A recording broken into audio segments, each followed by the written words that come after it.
here we go. Here we go. Boom. Boom. Boom. Man, these books are so thick. How am I There. Let's just do that. Boom. Hello, beautiful people. So, today, I'm gonna do a review on, oh shoot, this isn't the right one. As you can see, I am a full-fledged fan.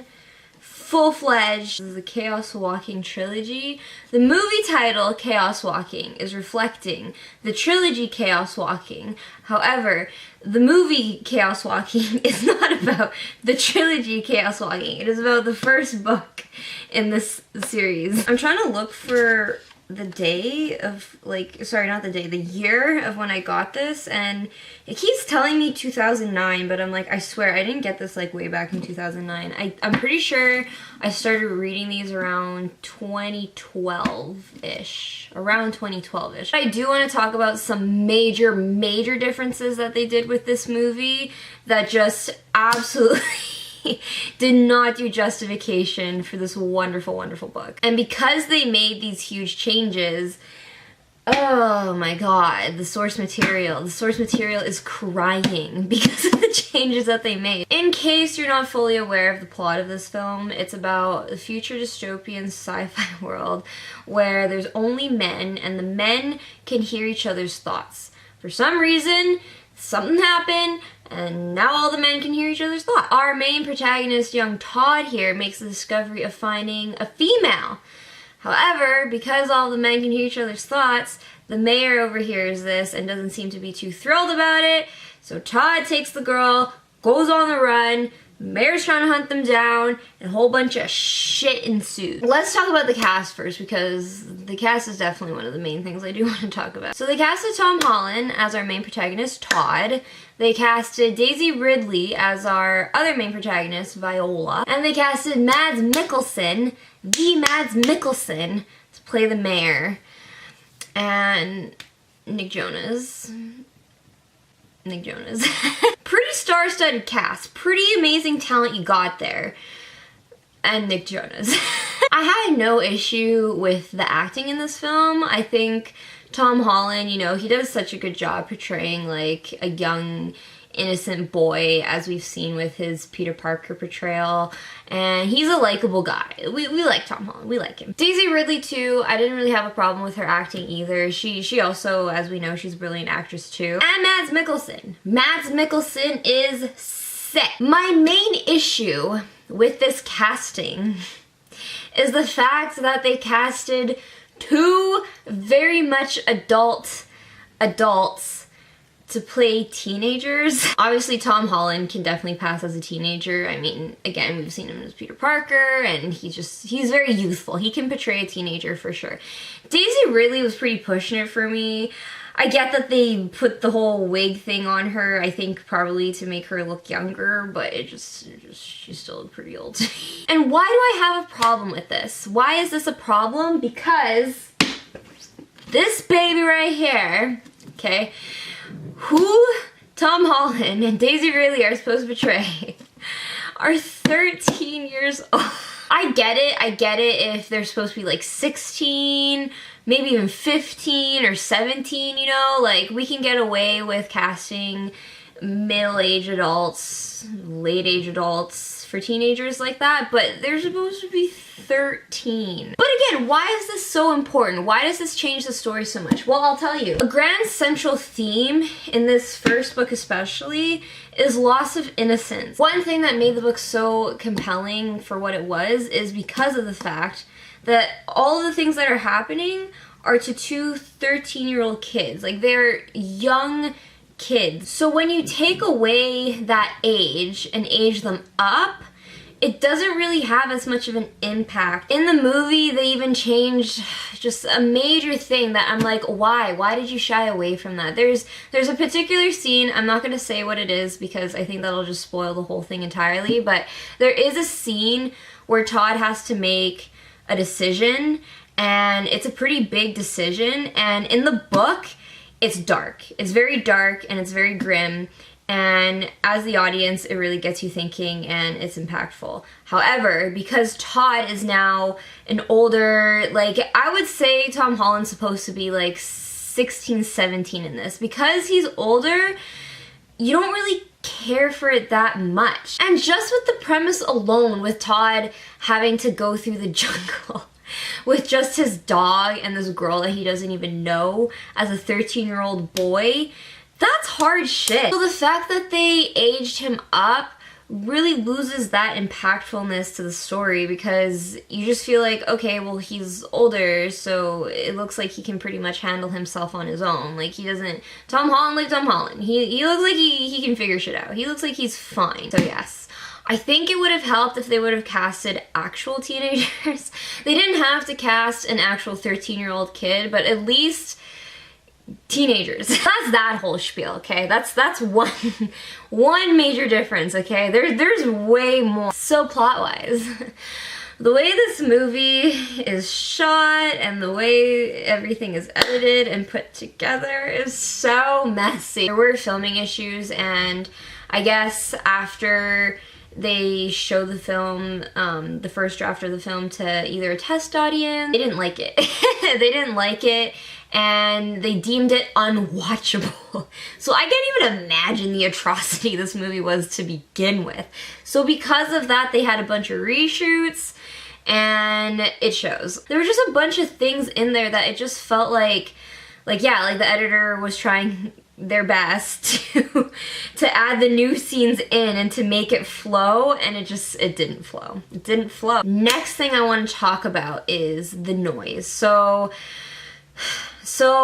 because the men can hear each other's thoughts and we can hear the men's thoughts, not only can we hear it, we can see it. You see it depicted as like a little cloud thingamajig over the men's heads.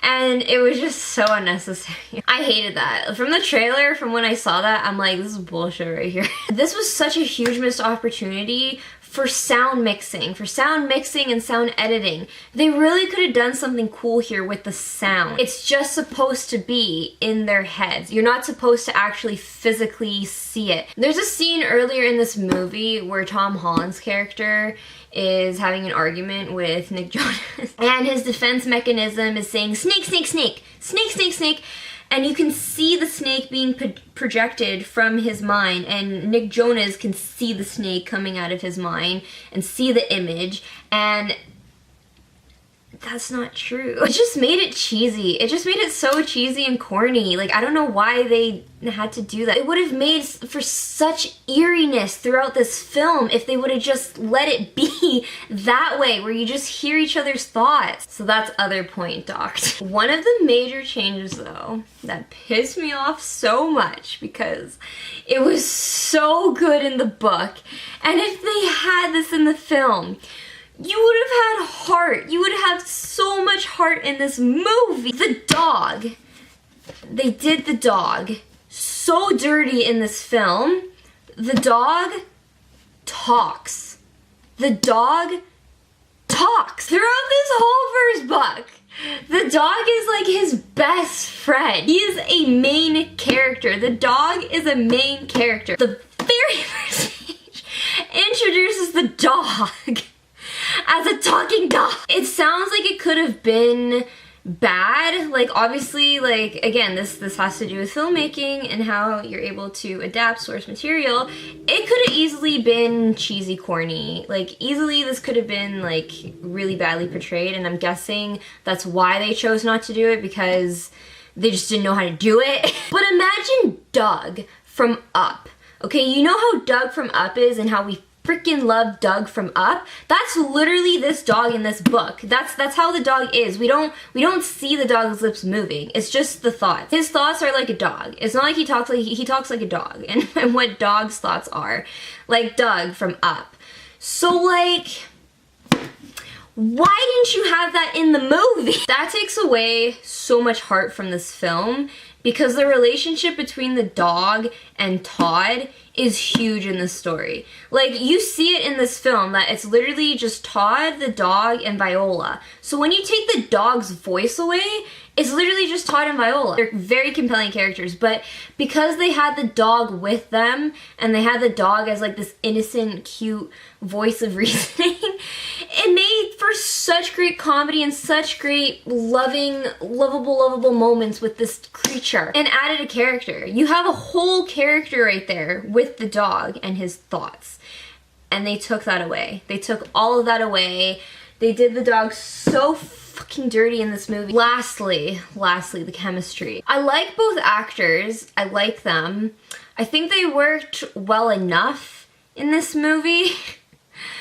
But oh my god, it could have been so much better. It isn't overly romantic. It's not overly romantic, so I'm happy, like, at least they didn't, like, overdo it, but there are some things in this that I was like, ugh. The fact that they didn't make it romantic in this first book was so refreshing, and now they took that away with this movie. They didn't make it refreshing, they made it usual your basic tropes. I have to be honest too, I just didn't really feel the chemistry that much between Daisy Ridley and Tom Holland, that's not on them, obviously, you know, actors, they'll have chemistry with who they have chemistry with. I just personally didn't really feel their chemistry that much in this, if I'm being honest. Also, the action sequences, can I just say, in this movie. If I'm to boil this down, like, anytime there was supposed to be a scene of intensity or action, it just felt basic. Apparently Patrick Ness, the writer of this amazing series, apparently he was one of the screenwriters for this movie. However, if you take a look, there's maybe like 5 or 4 other screenwriters that are credited to this, so I'm like, what the hell happened?